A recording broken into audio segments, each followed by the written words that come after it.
Hello, I'm Beverly Lauber. I serve as the National Ombudsman Program Coordinator at the Administration for Community Living. The ACL Office of Long-Term Care Ombudsman Programs supports ombudsman programs throughout the country to help you be most effective as advocates for consumers of long-term services and supports. I've been part of an ACL team working with the Centers for Medicare and Medicaid Services as they implement the HCBS settings rule. I've been able to join CMS on some of their heightened scrutiny site visits as well. I really appreciate Mairead Painter for her leadership in this and many other areas of advocacy. Mairead, would you like to introduce yourself before we get started?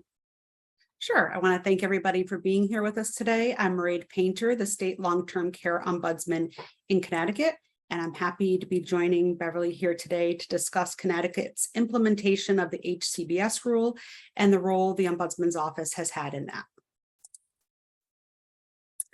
Typically, I'd walk you through the details of the HCBS settings rule, but there are other resources that you can access through the National Ombudsman Resource Center, ACL, and CMS. Here, I'll provide some context by way of this overview. Of course, you can always contact me with questions, and my contact information is at the end of the slides. The HCBS settings rule was issued by an office in CMS that is separate from the Survey and Enforcement Office that you're likely more familiar with. The Disabled and Elderly Health Programs Group at CMS includes a division of long-term services and supports. The Administration for Community Living cares deeply about the goal of the HCBS settings rule, as our mission is to advocate and advance independence, integration, and inclusion throughout life. Full implementation of the settings rule was delayed due to the pandemic, but it's full speed ahead now to March 17th of 2023. The rule applies to HCBS waivers. Ombudsmen are most likely to advocate for individuals benefiting from HCBS waivers in assisted living or similar settings, though some states also assist home care consumers. States were required by the rule to develop statewide transition plans to map their progress to comply. Over half the states have approved statewide transition plans at this point. The STP process must include a process for gathering public comment, and we have encouraged advocates, ombudsmen, protection and advocacy systems, centers for independent living, self-advocates, and others to be active participants in the public comment opportunities. Advocates, and especially you, have a lot to say about individual experiences and HCBS systems related to the criteria for the settings. They have to be integrated in full and have full support for access to individuals in the greater community. They must be selected by the individual and ensure the rights of the individual. Individuals living in HCBS settings or receiving services from HCBS settings have to have initiative, autonomy, and independence. And they must have choice in services, supports, and providers. For settings that are presumed to have characteristics of an institution, such as assisted living facilities that are part of a nursing home or on a campus of a nursing home, the heightened scrutiny process is another place that advocates, especially ombudsmen, can provide comment to the state. CMS is selecting a sample of state heightened scrutiny packages and is making site visits to review the settings. As I said, ACL is participating in those site visits as well as a partner to CMS. Next, I'm going to quickly walk through the Ombudsman authority and function, since you are the experts, but I want to provide some context. Then Mairead is going to talk about how Ombudsman authority and functions are connected to the HCBS settings rule implementation. The sources of Ombudsman authority and functions are, of course, the Older Americans Act and the Federal Ombudsman Rule. Under the leadership of a single full-time state long-term care ombudsman in each state, territory, and District of Columbia, ombudsmen are best known for your role in identifying, investigating, and resolving complaints. Over 164,000 last year in nursing homes and residential care communities and other settings. We all know the great work that you do to protect resident health, safety, welfare, and rights through a variety of means, such as providing information and being accessible to individuals receiving services. Individual and systems advocacy also includes representing the interests of residents before governmental agencies and participating in the policy-making process, key roles relating to the settings rule implementation. Promoting and supporting resident and family councils is part of building more advocacy. When an ombudsman program has sufficient resources, you may continue to assist residents transitioning to home care settings. There are variations between states, of course, but generally you work through relationships with Money Follows the Person programs and other advocacy systems. And some states have robust state funding that supports extending your authority and functions to individuals to live in their own homes on an ongoing basis. In April of 2022, the ACL Office of Long-Term Care Ombudsman Programs provided guidance to state ombudsman programs for your role in the settings rule. That guidance refreshed communication that ACL issued in 2015. What we'll do now is talk about that guidance, and Mairead will share how she is implementing it in the state of Connecticut. We recommend that ombudsmen learn who in the state is leading the statewide transition plan and settings reviews, and educating those leaders about the ombudsman role and the data that ombudsmen have. You should read the statewide transition plan and respond to opportunities for comments. Mairead, let's hear what you're doing. Thank you, and thanks for that overview. I think it's incredibly helpful and really to have that outline of what we do and the ways that ombudsman programs can support individuals in settings other than nursing homes can be very beneficial. In Connecticut, I'm fortunate to have a very collaborative relationship with our Department of Social Services as well as our other sister agencies. They are the lead for our HCBS settings rule implementation, and they've been able to include the ombudsman program as we've moved forward, as well as other agencies and stakeholders. It's been about 6 to 8 years now that we've been working on this and trying to move it forward. So really documenting and having that information of the process was really important, as we have different people in different roles now than we had previously. Connecticut was fortunate to have our plan accepted in 2019. However, due to the pandemic, we did have to push off many of the education and outreach sessions that we had been planning with these communities as well as the individuals who lived there. I actually was not in this role when it first began, and I've appreciated the Department of Social Services commitment as this has moved forward.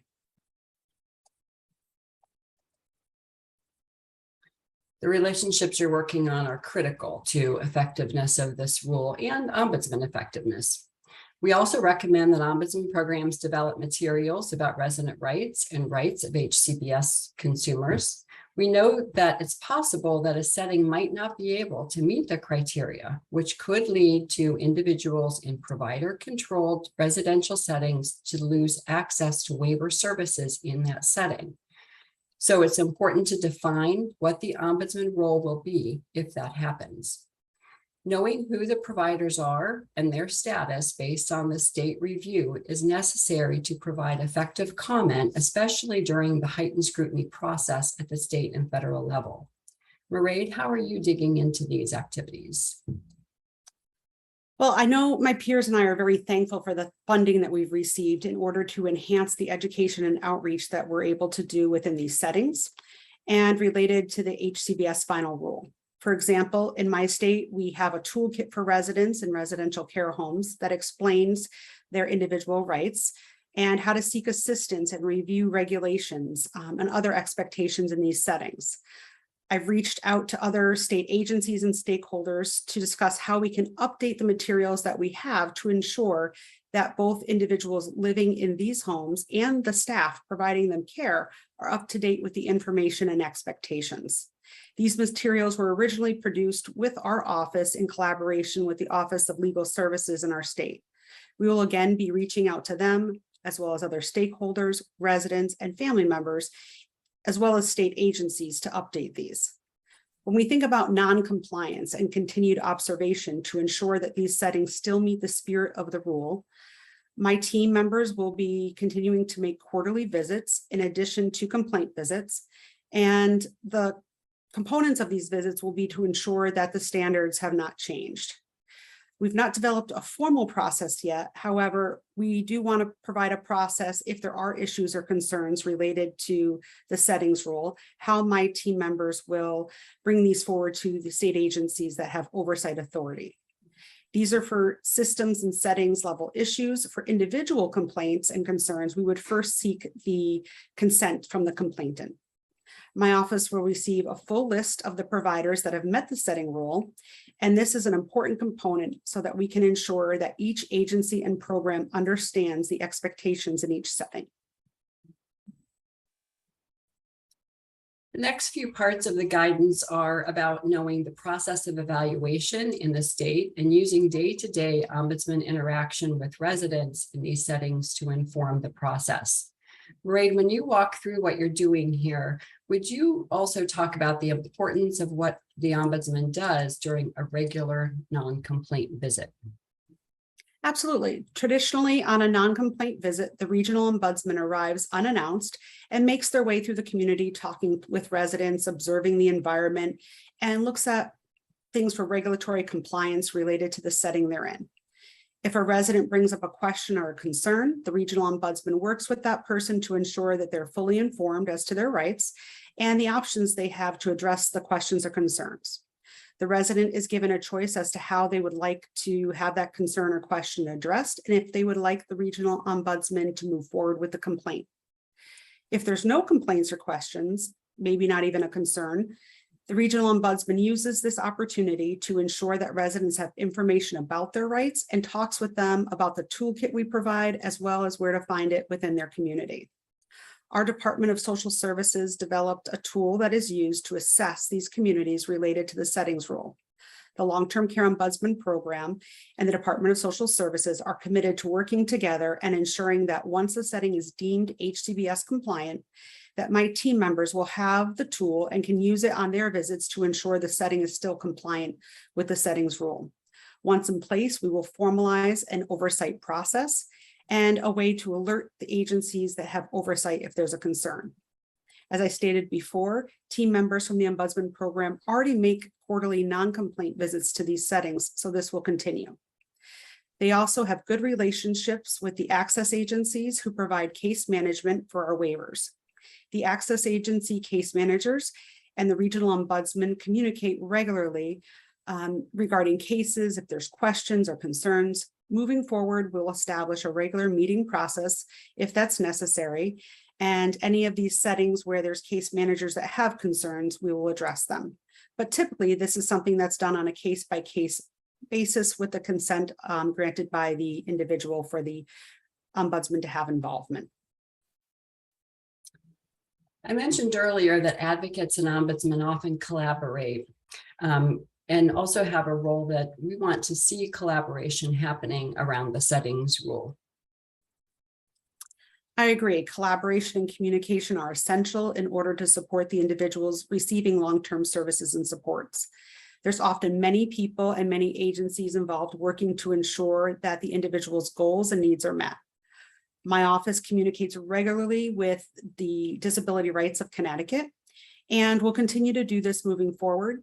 If we find there are issues and concerns that we need to address systemically, we will work to do that and set up regular meetings. We work with them on the individual level when residents give us consent, and if there's concerns that maybe they can partner with us to address. In Connecticut, the web has legislation, and if needed, we can pass further legislation. Sorry, can I start that over? In Connecticut, We have legislation, and we needed to pass other legislation in order to fully implement the settings rule. It was passed this session, and I took the opportunity to testify and explain why this is so important and how it benefits the individuals living in these settings, as well as the community at large. The next few slides summarize how state and local ombudsmen work in HCBS settings through systems advocacy, using what you learn through individual advocacy, resolving complaints, to provide input on the rule development, testifying on adoption of rules, and talking to the state about settings that you identify as needing heightened scrutiny. In preparation for site visits, ACL and CMS have heard from advocates about settings that the state did not identify, demonstrating that the individual experiences are critical to having an effective process. Intervening when residents experience problems with quality and their rights, and making sure residents know their rights, are some of the greatest skills an ombudsman has. And when necessary and with consent, reporting problems to regulatory agencies and funders is the best alternative to a non-regulatory resolution. Marie, would you talk about how you use data in Connecticut and resident experiences in your advocacy? Absolutely. We use our data from the settings in order to identify trends. We look to see where we might need additional legislation or support, as well as where we're seeing success of something that may have been implemented in the past. Having the data and the ability to drill down guides our advocacy and our outreach.